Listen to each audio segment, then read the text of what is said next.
And हमारे अपने Lala Shahid Khan Afridi has been announced as the T20 world cup ambassador. ICC ने ये ऐलान किया कि Shahid Khan Afridi ICC T20 world cup 2024 के एम्बेसडर होंगे। He has joined the list with Usain Bolt, Yuvraj Singh and Chris Gayle, and now Shahid Khan Afridi would be another ambassador for ICC T20 world cup 2024। So इसी के साथ ही सबसे पहले तो मैं खुशामदीद कहना चाहूँगी लाला को। लाला हमें ज्वाइन इन कर चुके हैं, शाहिद आफरीदी को खुशामदीद का जोड़ में। And then Lala, congratulations for being the ambassador of ICC T20 world cup 2024। Yes, अस्सलाम वालेकुम जी, बोथ ऑफ यू। और वेल सवेरा, खुशी की बात ही है। खुशी इस बात की है कि एक पाकिस्तान की तरफ से मेरा नाम आना एज एम्बेसडर। वेल आईसीसी का शुक्रिया ये अदा करूँगा। शाहिद साहब, किस तरीके से आप देखते हैं कि ये जैसे एक तरफ यूसेन बोल्ट हैं, क्रिस गेल हैं, फिर आप भी हैं, भारत के लोग भी होते हैं, तो क्रिकेट से हटने के बाद ये किस तरीके से नौजवान क्रिकेटर्स को एक इंस्पायरेशन मिल सकती है कि अगर आप क्रिकेट से हट भी जाते हैं लेकिन अगर आप इस जगह पर अपना करियर फिनिश करते हैं तो आपको बाद में भी याद रखा जाता है। देखिए, बाहर की दुनिया तो इज़्ज़त करती है जिन्होंने कोई अचीवमेंट ज़िंदगी होती है, और मेरे ख्याल में सबके लिए, चाहे वो यूवी हो, यूसेन बोल्ट हो, क्रिस गेल हो, जितने भी ये प्लेयर्स हैं, इन्होंने अपने अपने टाइम पे काफ़ी एक अच्छे एम्बेसडर्स के तौर पे अपने मुल्कों की नुमाइंदगी की है। अचीवमेंट्स हैं इनकी, और आईसीसी की अच्छी बात यह है कि उस चीज़ को जो है वो सामने रखती है, भूलते नहीं है वो। और ये जो नाम जितने भी आए, और ख़ास तौर पर मुझे अच्छा लगा कि यूसेन बोल्ट जो क्रिकेट से हट के एक ऐसा नाम इस वर्ल्ड कप के लिए उन्होंने दिया है जो एथलीट्स हैं, जो रनर्स हैं, जो स्प्रिंटर्स हैं, एटलीस्ट वो भी मोटिवेट होते हैं कि कल को उनका भी नाम इस तरह आ सकता है। तो ये सब के लिए ओवरऑल स्पोर्ट्स कोई भी हो, एज एम्बेसडर अपने मुल्क को रिप्रेजेंट करना, आई थिंक मेरे ख्याल में ये बड़ी अचीवमेंट है। और फिर क्रिकेटिंग जो एम्बेसडर्स चूज किए हैं, there is a reason to everything. Yuvraj Singh के वो एक ओवर में 6 छक्के कौन भूल सकता है। Shahid Khan Afridi obviously the member of the winning team, and then the man of the tournament. वो इस वजह से कहीं ना कहीं कोई ना कोई बेसिक्स हैं इन एम्बेसडर को चूज करने की। So again congratulations Lala for this achievement. And then अब obviously moving on further, coming to the solid discussion जो कि अभी हम जिसका इंतजार कर रहे हैं शिद्दत से। लाला, T20 वर्ल्ड कप का स्क्वाड पाकिस्तान का मतलब एक अजीब ही मुअम्मा हो गया है कि नहीं, हम छुपा के रखेंगे, बताएंगे नहीं किसी को।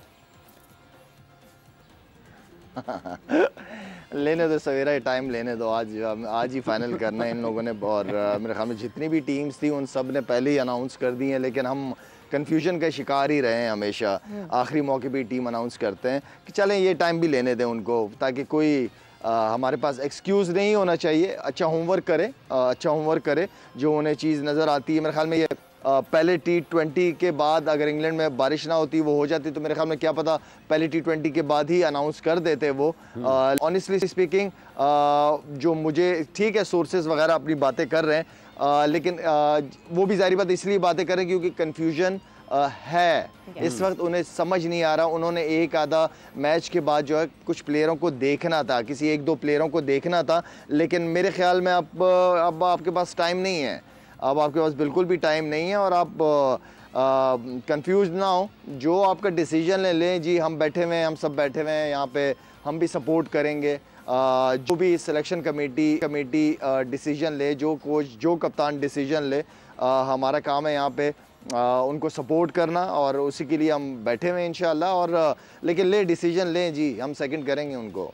बिल्कुल जल्द से जल्द डिसीजन लें, मगर डिसीजन के साथ साथ ये जो खबरें आ रही हैं कि the chairman PCB is not happy, उस तरीके से नहीं हुआ, वो तरीका वैसा होना चाहिए था। लाला, एक ब्रेक पर जाएंगे और जब ब्रेक से वापस आएंगे डिस्कशन को आगे बढ़ाएंगे कि how important it is for the chairman to know the minutes of the meeting, कि सिलेक्शन कमेटी की मीटिंग हुई और उसके मिनट्स हुए, तो क्या वो ज़रूरी है चेयरमैन को जानना, या फिर इस प्रोसेस पे फोकस करना बहुत ज़रूरी है? एंड चेयरमैन साहब का ये इकदाम सही है? आफ्टर दिस ब्रेक इस पर डिस्कशन करेंगे।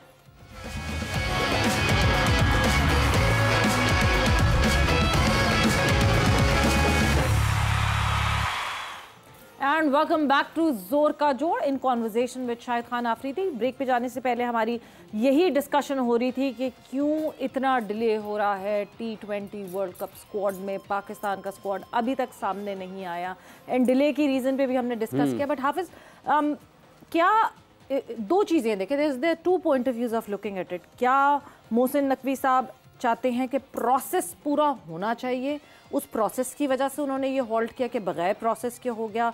मतलब जो खबरें, जो सोर्सेज ये खबरें बता रही हैं कि वहाँ सारे सिलेक्टर्स एक साथ नहीं बैठे और कुछ चंद ने ये डिसीजन ले लिया। हमारी एक बहुत बड़ी टीम है ना अब तो सिलेक्टर्स की, चंद ने वो डिसीजन लेकर और वो टीम सामने रख दी और सारे एक साथ नहीं बैठे। अच्छा, इसमें वैसे एक दिलचस्प बात है, जैसे आपने कहा ना, दो मुख्तलिफ नुक्ता नज़र हैं। एक नुक्ता नज़र ये है कि क्या प्रोसेस पूरा हुआ या सिलेक्शन ठीक नहीं हुई, दो चीज़ें हैं।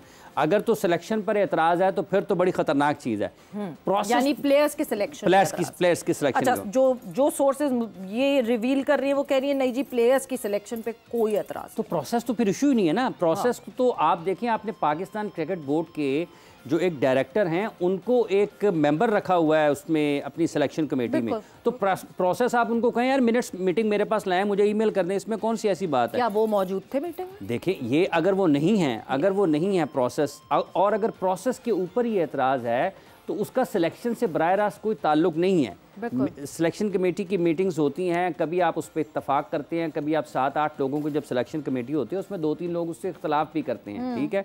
आप लिख के भेज दें कि ये जो आपकी टीम मीटिंग टीम की 16 रुकनी 15 रुकनी जो स्क्वाड है उसमें 2 लोग अगर कहेंगे कि हमें इस खिलाड़ी के ऊपर इतराज़ है, वो पेपर के ऊपर लिखा होता है, वो चेयरमैन को आप भेज दें। लेकिन ये प्रोसेस लगता नहीं है बज़ाहिर। अगर हम पाकिस्तान की तारीख को देखते हैं, काम करने के अंदाज को देखते हैं, उसको समझने की कोशिश करते हैं, तो ये प्रोसेस तो एक बहाना है। प्रोसेस एक बहाना है, मतलब ये किस किस्म की आप बात करेंगे? 2024 में आप बैठे हैं, जून ख़त्म हो रहा है, मई ख़त्म हो रहा है, जून शुरू हो रहा है, वर्ल्ड कप शुरू होने को है, लेकिन आप अभी तक उस प्रोसेस में उलझे हुए होंगे कि अभी तक पाकिस्तान की टीम नहीं आई, अमेरिका ने बांग्लादेश को हरा दिया। इतनी बड़ी तब्दीली आ गई है दुनिया क्रिकेट में, और पाकिस्तान क्रिकेट में अभी तक ये नहीं पता चला कि हमारी टीम कौन सी होनी है।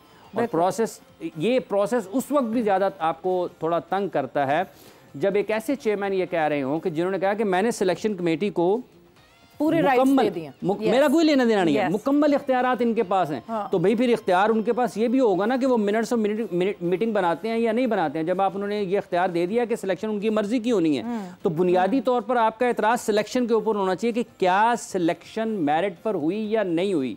अगर मिनट्स आपके पास मीटिंग के नहीं आए हैं तो ये तो बड़ी ज़िमनी सी चीज़ है। ये इस मामले में जब आप एक तरफ इख्तियारात दे दें और दूसरी तरफ इन चीज़ों से रोक लें, तो फिर इसका मतलब यह है कि आप खुद कंट्रोल करना चाहते हैं चीज़ों को। अब ये नहीं पता कि मिनट्स, अब चेयरमैन कहें जी मुझे इस बंदे के मिनट्स पसंद नहीं है, मुझे फलां बंदा बना के भेजे। अब वो कहें जी काउंटर चेक कर लें, ये उस्मान ने बनाए थे, नहीं ये ठीक नहीं है, आप ऐसा करें खाकान से बनवाएं, नहीं खाकान ने ठीक नहीं बनवाए, मिनट्स मीटिंग जो है ना आप ऐसा करें कि आप रिजवान से बनवाएं।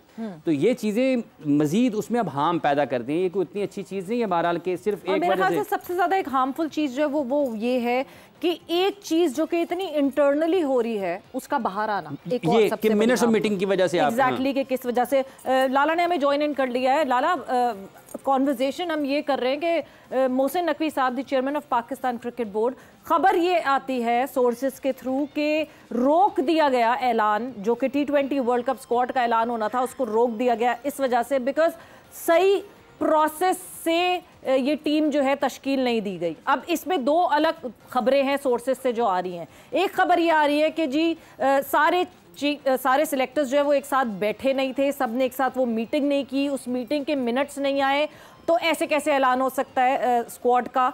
दूसरी तरफ जो खबरें आ रही हैं वो खबरें ये आ रही हैं जिनको बहुत strong sources Pakistan cricket board से इस बात को नेगेट करती हैं, मगर ये भी खबरें आ रही हैं कि प्लेयर्स के ऊपर रिजर्वेशन है चेयरमैन साहब को, इस वजह से डिले हो रहा है। क्या ये सब कुछ ये होना चाहिए? आज एक 11th आवर आखिरी दिन है, आखिरी मौका है उस पर।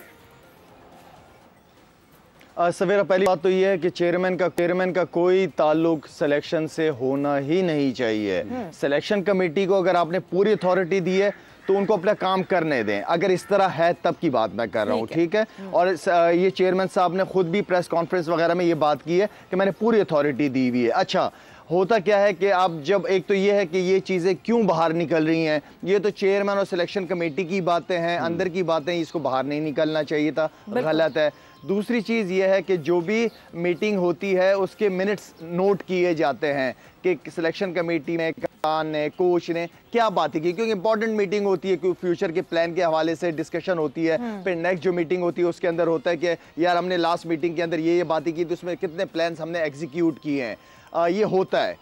लेकिन इस तरह की बातों का निकलना ये मुझे समझ से बाहर है। सिलेक्शन कमेटी के पास पूरी अथॉरिटी है कि वो अपनी मर्जी की वो टीम बनाए 15 लड़कों की, और चेयरमैन साहब के पास रखे कि चेयरमैन साहब ये है जी, हम सिलेक्शन कमेटी ने 15 लड़कों की टीम बना ली है वर्ल्ड कप के लिए। चेयरमैन साहब ऊपर से नीचे देखे, साइन करे और खत्म, दैट्स इट, ये काम है चेयरमैन का।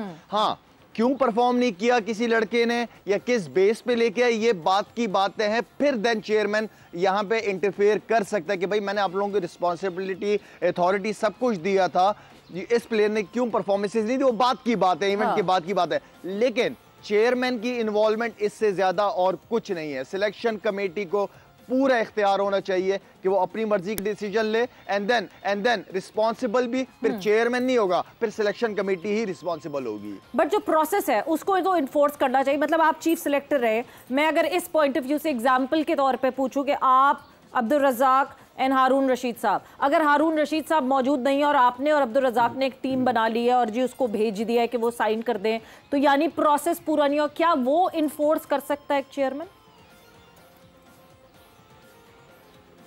नहीं सवेरा, नहीं सॉरी, मैं समझा नहीं आपकी बात को, क्योंकि जो मुझे समझ आई है, सिलेक्शन कमेटी के पास सॉरी, सिलेक्शन के कमेटी के पास इतनी अथॉरिटी होती है, और जो मैंने पहले कहा कि चेयरमैन ने कहा हुआ है सिलेक्शन कमेटी को कि आपकी अथॉरिटी आपके पास पूरी है, उसमें कोई एक चेयरमैन भी नहीं बनाया ना कि सिलेक्शन कमेटी का कोई एक चेयरमैन, सारी चेयरमैन है, ताकि कल को किसी एक पे ब्लेम ना आ जाए। तो ये एक तो मुझे ये समझ नहीं आया, कोई एक फेस होता है सिलेक्शन कमेटी का, एक बंदा होता है जो लीड करता है अपने साथ पूरी टीम को, लेकिन इसमें सारे ही चेयरमैन है। चलो पूरी अथॉरिटी भी दे दी है चेयरमैन ने, उन्होंने टीम बना ली है, चेयरमैन को दे दी अप्रूवल के लिए, चेयरमैन के साइन हो जाए, फाइनल। मैं ये समझाऊं, ये जो सवाल मैंने दोबारा रिपीट किया सवेरा।